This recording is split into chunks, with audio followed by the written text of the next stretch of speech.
All right, so now you're opening up your student database from yesterday, and it should open up with only one thing in there. It should be table 1. That's what we named it at the very beginning. Table 1 is over here on the left side.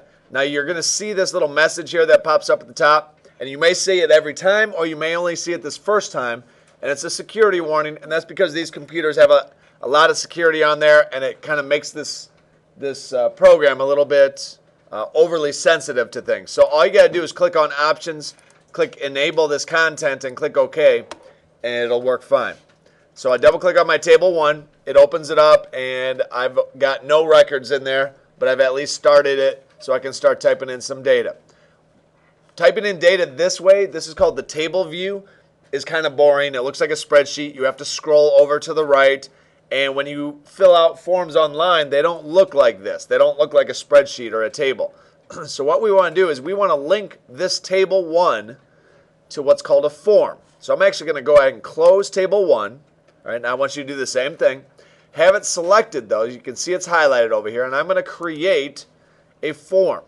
Now because I have table 1 selected, when I create this form, it should pull all that data from that table and create a form. Now this is called table 1, but I'm going to go ahead and rename it to table 1 form so I can keep track of what the heck it is. And then when I go down here, I can't actually type in data yet because I'm currently in the layout view. All right, so what I need to do once I've created my table, or my form rather, is to go to Form View. And now you see I have a blinking cursor, and I can go ahead and type in my actual data.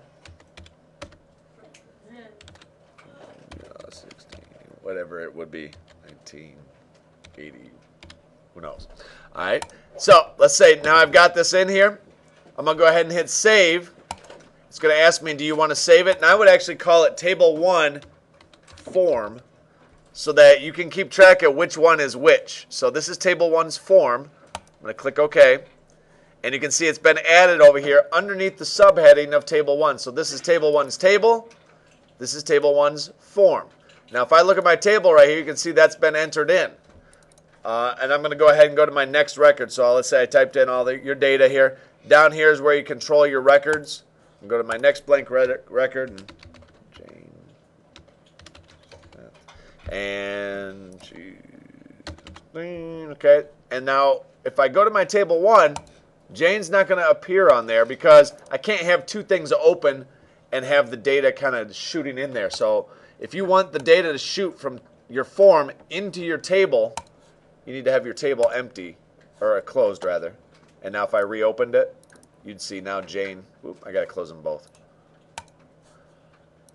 You'll see Jane now appears in there. Okay, so what I want you to do, just to review, go to Create, go to Form, all right, create that form and save it, and then I want you to leave it open like this, and now this is where I want everybody to walk around and enter in your data. By the end of the period, you're hoping to have 18 to 20 different people in your database. At this point, some of you have 3, 4, 5, depending on how many you got entered in yesterday. But it goes a lot faster when people can type it in this way rather than this way. Okay, so have your form open so people can type it in that way.